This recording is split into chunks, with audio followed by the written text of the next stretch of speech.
কোনো ব্যক্তি যদি তার সম্পত্তি 5 জন সন্তানদের মধ্য থেকে একজনকে বাদ দিয়ে 4 জনকে লিখে দিয়ে দেয়, সে ব্যক্তি মারা গেলে তার জানাজা নামাজ পড়া যাবে কিনা? ভাইরা আমার, আমাদের দেশে অনেকে এই কাজটা করেন, তেজ্যপুত্র করেন।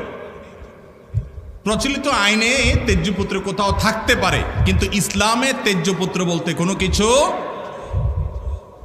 নবী করিম সাল্লাল্লাহু আলাইহি সাল্লাম পরিষ্কারভাবে নিষেধ করেছেন। কোনো মুসলমান অন্য মুসলমানকে ত্যাগ করে চিরকালের জন্য তার সাথে সম্পর্ক ছিন্ন করে ফেলবে, এটা জায়েজ। লা ইয়াহিল্লু লিমুসলিমিন আন ইয়াহজুরা আখাহু ফাওকা 3 লায়াল।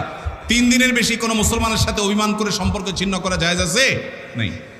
এখন সন্তান খারাপ, যত খারাপ হোক, আপনি সন্তানকে তথাকথিত তেজ্যপুত্র করলেন, করে কোনো সম্পদ দিলেন না, বঞ্চিত করলেন, আল্লাহর কাঠগড়ার আসামি হবেন। আপনার ঘরে জন্মগ্রহণ করেছে, অতএব আল্লাহর কোরআনের মিরাসের আয়াতের নির্দেশের আলোকে এটা তার প্রাপ্য হক হয়ে গেছে। হ্যাঁ, সে যদি মুরতাদ হয়ে যায়, ইসলাম থেকে খারিজ হয়ে যায়, তাহলে সেটা মানে আমিনাল ইরফ, বা সে পরিত্যক্ত সম্পদ থেকে বঞ্চিত হবে।